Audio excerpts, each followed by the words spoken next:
The Rager by Dwayne Dickerson II.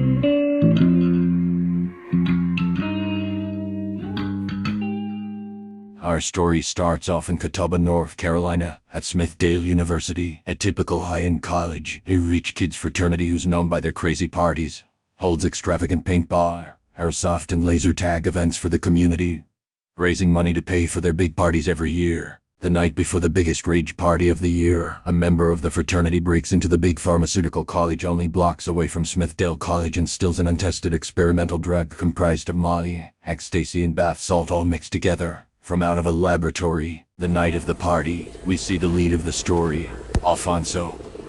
With typical problems, he had a job as a barista at a local coffee lounge and still struggled to pay his tuition fees. Despite all of this, Alfonso loved his fraternity. He considered himself to be part of a tight-knit community that supported each other through thick and thin. That evening, Alfonso found himself at the fraternity party with his fellow students. As the night wore on, the party got wilder and alcohol flowed freely. Alfonso and his frat brothers had a blast dancing with sorority sisters, drinking and having a good time. Then the kid who broke into the laboratory the night before enters the party, giving the experimental drugs to everyone. Alfonso and his group of friends don't accept the rage drug because they like to keep things simple, with regular ecstasy, marijuana and alcohol. But everyone else takes the rage drugs. As the hours go by, the drug side effects started coming in, with people repeating the last three phrases they were saying before the drug side effects took effect. They started to hallucinate that they were turning into zombies. As they lost all taste in their mouths, they lost smells in their noses, they went colorblind, and they started having raging headaches, with a bad case of the hungriest munchies ever. But as the night went on, it seemed like things took a sudden turn. The music grew louder, and the air became thick with smoke. As people vogued around the room, then in an instant, everything changed. People started jumping and running around the room, their faces contorted into a strange mask of terror. Things turned to the worst when students started aggressively pouncing one another and eating them, and Alfonso was the first to realize what was happening. One of his fellow students had accidentally ingested the new drug that had never been tested on humans before. Alfonso watched in awe as the world around him transformed into something that he had only read about in horror novels. Suddenly, he had no control over his body. He tried to shout, but his voice was gone, and he could do nothing but watch as his friends and classmates changed before his very eyes. They became zombies, mindless, flesh-craving creatures that followed their every move. Alfonso and his friends break into the fraternity's fake gun locker in hopes to suppress the rage students with the fake guns. They are to believe are real because they are high on ecstasy and liquor at the time. They suit up and go through the party like they are in Resident Evil, which coincidentally was the game and movie they have been having conversations about all day and night. Taking to the campus, shooting students they deem infected with airsoft pellets and paintballs. The rage students fall to the ground in pain, and some actually pass out, only to get back up later, still severely high on the rage drug.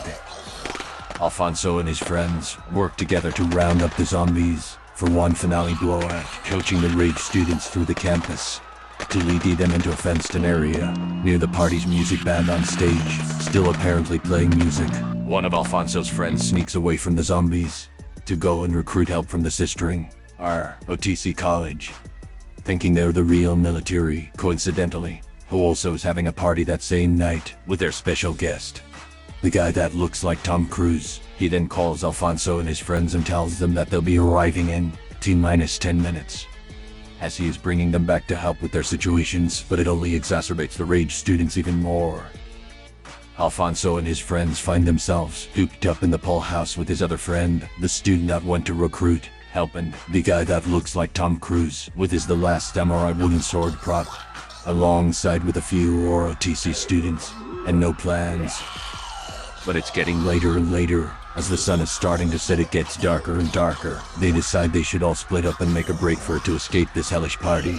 So they do so unarmed. Alfonso knew he had to get out of there as he ran out of the party, screaming for help, but nobody paid him any attention, because they were all caught up in the confusion of the drug's effects. Within minutes, he found himself on the outskirts of the college, surrounded by the undead. Alfonso uses his football training to dash, and dodge through rage students. As he sees himself getting closer to the end of campus, Alphonse ran for his life, not knowing where he was going, but knowing that he needed to get away from the zombies. He stumbled through the dark woods, avoiding trees and shrubbery that could trip him. He only had one thought on his mind: survival. Hours turned into days, and Alphonse ran until he was lost and alone. He had no water, no food, and almost no hope. He was exhausted and starting to think that he was going to die. Then, something strange happened. There was a voice in his head, loud and clearly. It sounded like his mother calling to him. At first, he thought he was hallucinating, but the voice only grew louder and more insistent. Alphonse followed the voice, running until he came to a river. As he finds himself getting to the end of the campus, where he sees an older man, who's a campus peeping Tom, walking towards his makeshift peeping perch. He whispers to the man, whispering, "Hey, mister." The man paying him no mind. Then he whispers even louder, "Hey." The man still acting as if he doesn't hear him. Finally, Alfonso catches up to him and petitions his assistance. The pervert finally acknowledges Alfonso and leads him up to his perch, that conveniently has a Teflon bridge between the makeshift perches he constructed to watch the sorority girls in their dorms, comfortably faceted with a bar stool table and two bar stools. Alfonso doesn't even question it, as they both sit up high, quiet and comfortable. You can see a couple of strangers walking together in the background, living their best lives, minding their rich own business. The piece of shift pervert explains that in order not to be seen, they have to stay perfectly quiet. And then, Alfonso starts to explain what the problem is going down at the college.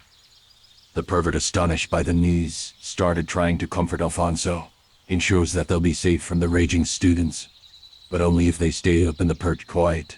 Then he goes on to discuss all about how he made the perch to be a safety lookout tower, to surveillance the campus and make sure everyone's always safe.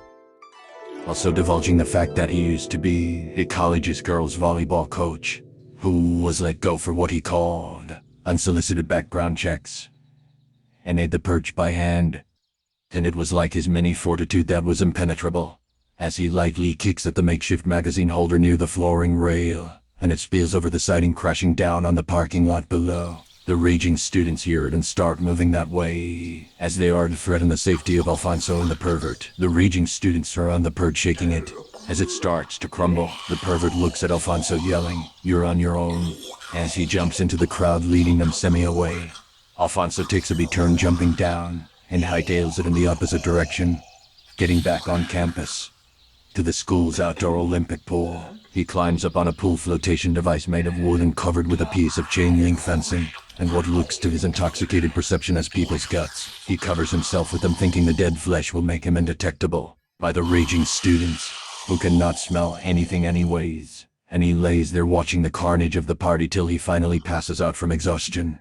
Alfonso finds himself waking up, only to be greeted by construction workers, paramedics, and the police asking if he was alright, and if he knew what in the heck went down at the party last night. To where Alfonso confirms he doesn't even remember his name right then, and can't remember the party cause he was so drunk and wasted.